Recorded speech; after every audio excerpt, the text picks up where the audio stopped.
Sa eksenang ito, makikita na magkakasama na sila Yuijin at Chaseoha sa grupo nila Jaehyung. Sobrang tuwa ni Jaehyung at medyo nagulat na rin na makita si Chaseoha, na tinatawag niyang Nuna, isang term sa Korean na ibig sabihin ay mas matandang kapatid na babae. Excited si Jaehyung dahil hindi niya inaasahan na makakasama niya siya sa paglalaro sa computer shop. Si Chaseoha, medyo nagulat sa biglaang pangyayari, umaming hindi niya plano na maglaro sa computer shop. Karaniwan, sa bahay lang siya naglalaro mag-isa. Si Jaehyung, na hanggang ngayon ay amazed pa rin, nagbigay komplimento kay Chaseoha tungkol sa kanyang personalidad at hitsura. Mas maganda daw ito sa personal kaysa sa inaasahan niya. Bigla nagbago ang mood nang ipaalala ni Chaseoha kay Jaehyung na sinabi nito na hindi siya pwedeng maglaro. Agad sinundan ito ni Yongchan na may katawa-tawang mukha, sinasabing siguradong di dapat si Chaseoha na maglaro. Sumali din si Jaehyung, na may katawa-tawang mukha din, at nagbabala na hindi kakayanin ni Chaseoha ang Hunters. Idinagdag pa ni Hyukjin na pagod siya noong magduo sila ni Lee at Ijin sa paglalaro. At tahimik lang si Yuijin sa buong usapan, at nagmamasid o baka hindi alam ang sasabihin. Sa huli lumabas ang gustong sabihin ni Jaehyung na pinag-iisipan niya ito talaga. Pinayuhan niya si Chaseoha na huwag maglaro ng games sa publiko, at baka mapagalitan siya at pagkaguluhan siya.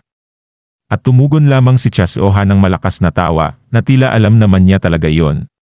Palit ang eksena nang matapos na ang kanilang session sa computer shop, at nasa punto na ng pag-uwi ang lahat. Nakatayo sina Jaehyung, Yongchan, at Hyukjin habang pinapanood sina Yuijin at Chaseoha na lumalakad palayo sa kanila. Si Hyukjin, na hanggang ngayon ay amazed pa rin, sinasabing maganda talaga ang ugali ni Chaseoha. Kitang-kita ang paghanga niya. Si Yongchan, ganun din ang reaksyon, aminadong hindi niya inaasahang makakalaro siya ng game kasama si Chaseoha. Talagang impressed siya. Si Jaehyung, na palaging biro ang dala, nagtanong kung panaginip ba ang lahat ng nangyari. Gumawa siya ng katawa-tawang mukha, parang hindi siya makapaniwala ang naging extraordinary gaming session nila kasama si Chaseoha. At nagsisimula ng lumakad palayo ang tatlong sina Jaehyung, Yongchan, at Hyukjin, na tila glitters ang pagkinang sa kaligayahang naranasan nila. Lumipat ang eksena kay Chaseoha at Yuijin, na ngayon ay nasa loob ng isang sasakyan habang nasa daan. Nagulat si Chaseoha na ang kanyang bodyguard ay isang high school student. Parang hindi niya ito inaasahan. Samantala tahimik lang si Yuijin. At pinasalamatan naman ni Chaseoha si Yuijin dahil sa masayang karanasan sa computer shop. Sinabi niya na ito ang unang beses na sobrang komportable siyang naglaro ng games sa labas ng kanyang bahay, dahil karaniwan ay mag-isa lang siyang naglalaro. Nagsalita si Yuijin at tinanong kung bakit hindi siya naglalaro ng games kasama ang mga kaibigan sa bahay kung hindi siya komportable sa publiko. Sagot ni Chaseoha ay medyo malungkot. Inamin niyang wala siyang kaibigan, ipinaliwanag na trainee siya simula noong bata pa siya, at kahit pagkatapos ng kanyang debut, abala siya sa trabaho. Bagaman may mga taong nakikita at nakakausap siya sa trabaho, hindi niya ito itinuturing na tunay na mga kaibigan. Sa kuryosidad tinanong ni Chaseoha kung paano naging bodyguard ang isang high school student na si Yuijin. Sumagot si Yuijin na gusto niya lang bumili ng regalo para sa kaarawan ng kanyang kapatid na babae. Nagulat si Chaseoha sa sinabi ni Yuijin, hindi makapaniwala na ginagawa niya itong lahat para lang sa isang regalo. Pinuri niya si Yuijin dahil mabuting kapatid ito. Nabanggit din niyang naiinggit siya dahil wala siyang kapatid.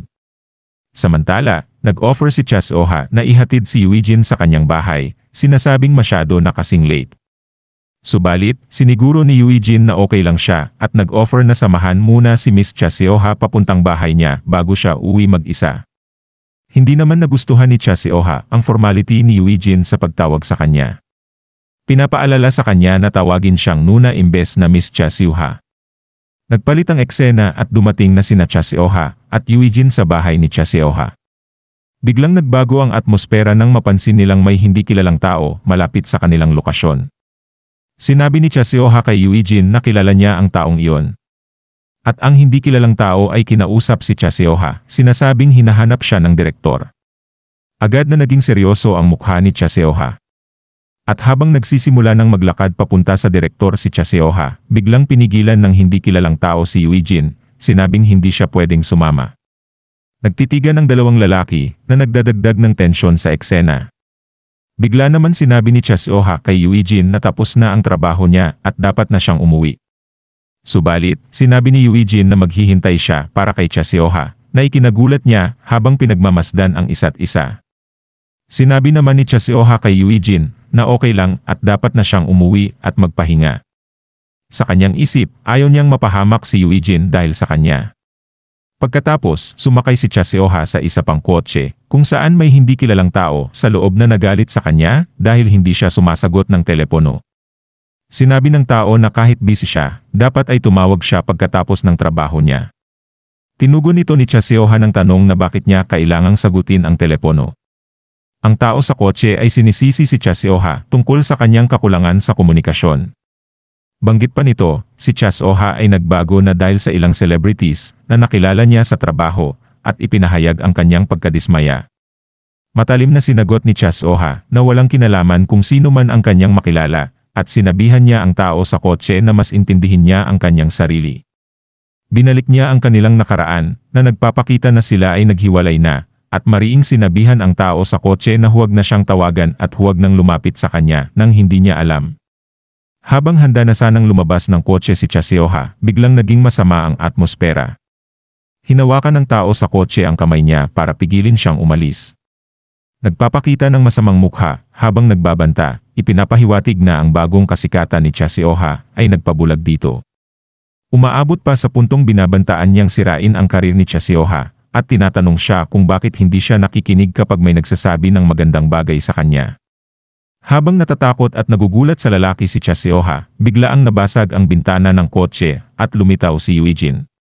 Agad niyang hinawakan ang lalaki sa loob ng kotse at itinapon palabas ito. Sobrang nagulat si Chasioha sa biglaang pagkilos ni Eugene. Agad na sinabi ni Eugene kay Chasioha na lumabas ng kotse at agad na tinanong kung okay lang ba siya. Kahit na nagulat, sinagot ni Chasioha na okay lang siya.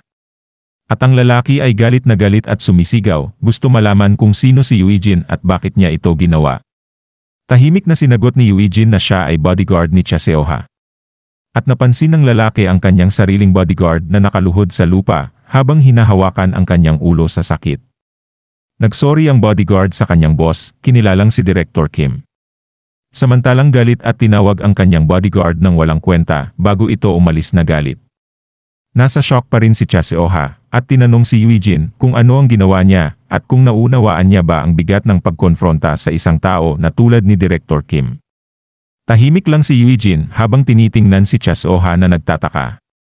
Nang muling hingi ni Chasioha ang paliwanag, sagot ni Eugene ay ginagawa lang niya ang kanyang trabaho at iminungkahi na umuwi na sila. Sinigurado niya kay Chasioha na aalis lang siya pagkatapos masiguradong ligtas na itong nakauwi. Kahit na shock pa rin si Chasioha, nagbago ang kanyang anyo nang marinig ang tuwirang sagot ni Eugene.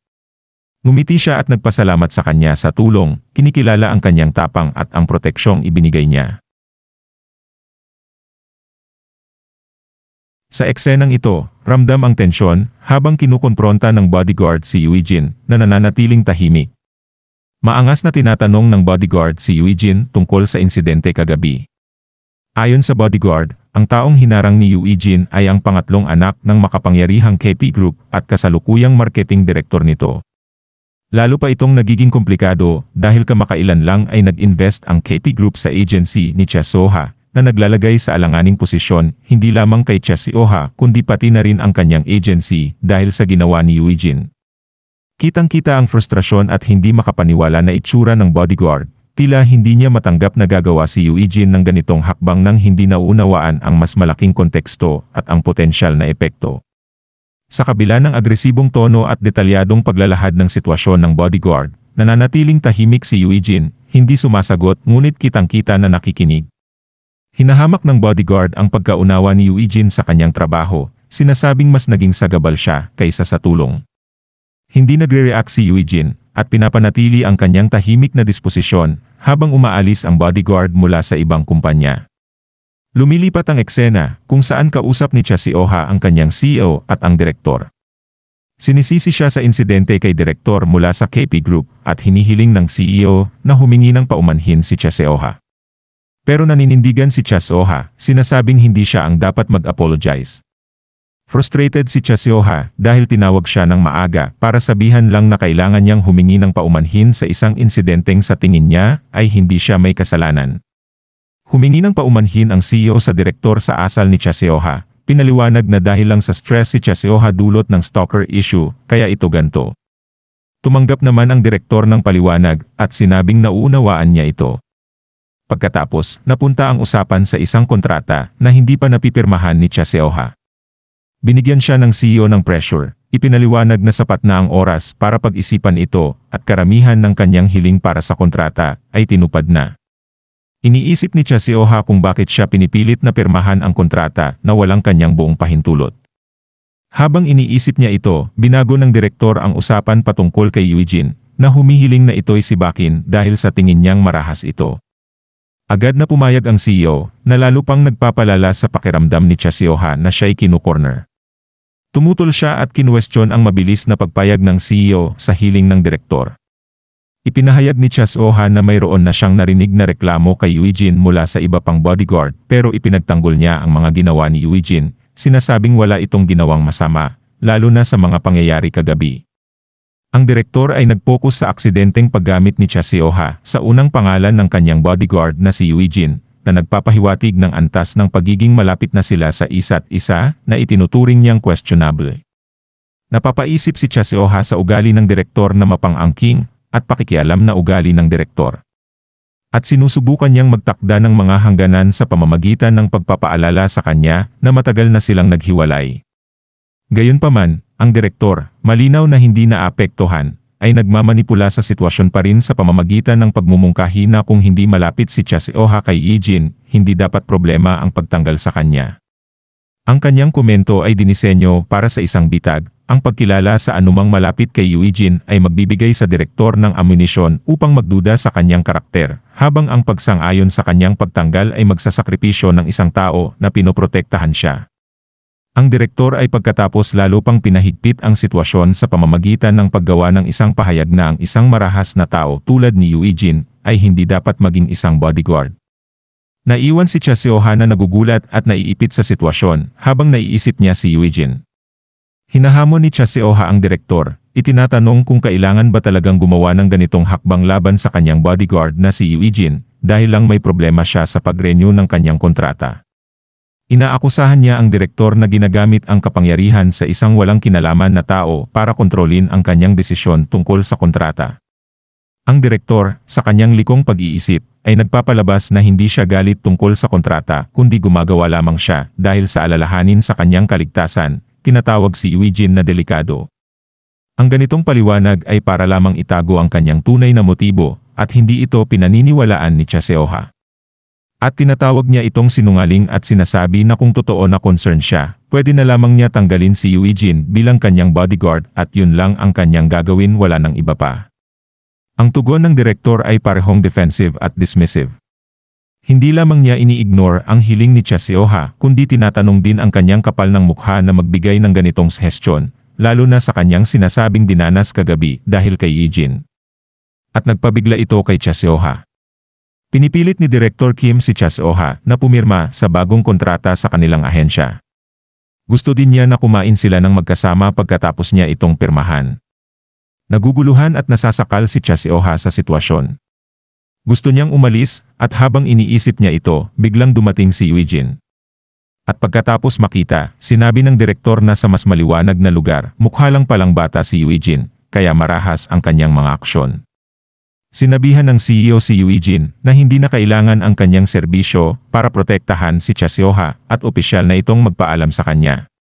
Babala ng direktor kay Eugene na magiging mahirap ang buhay niya mula ngayon. Nanatili lang si Eugene tahimik sa buong tagpo. Ngunit noong napansin niya si Cha Seoha, agad niyang naintindihan na galit ito at may problema. Sa pagkakaintindi biglang sinabihan ni Eugene si Cha Seoha na may susunod pa silang schedule na nagulat sa kanya. At sinabi ni Eugene na kailangan na nila umalis na nagdulot ng tawa mula sa direktor. Inasar pa siya ng direktor na kunin si Cha Seoha kung kaya niya. Dumating ang mga bodyguard mula sa ibang kumpanya sa eksena. Inutos ng direktor na ayusin ang problema kay Eugene. At sinabihan ng mga bagong dating na bodyguard si Eugene na umalis na. Sa gitna ng tensyon, sumigaw si Chaseoha kay Eugene, sinasabing fired na ito at dapat nang umalis. Makikita sa kanyang mukha ang halo ng galit at pagsisisi habang sinasabi ito. Dahil dito, sinubukan ng isa pang bodyguard na hawakan si Eugene para paalisin sa lugar. Ngunit biglang sinuntok ni Eugene ang bodyguard sa mukha at dumugo ang ilong nito habang nakaluhod sa lupa na ikinagulat ng lahat. At pagkatapos, nilinaw at inihayag ni Eugene na mali sila ng intindi. Hindi si Chaseoha ang kanyang employer, na sinasabing hindi sila ang makakapagdesisyon kung aalis na si Eugene sa kanyang trabaho bilang bodyguard ni Chaseoha, na nagdulot ng pagkagulat sa lahat, lalo na kay Chaseoha. At dito na po muli natatapos ang yugtong ito. Maraming salamat po. Huwag pong kalimutan mag-like at mag-subscribe para sa mga susunod na kabanata. Hanggang sa muli.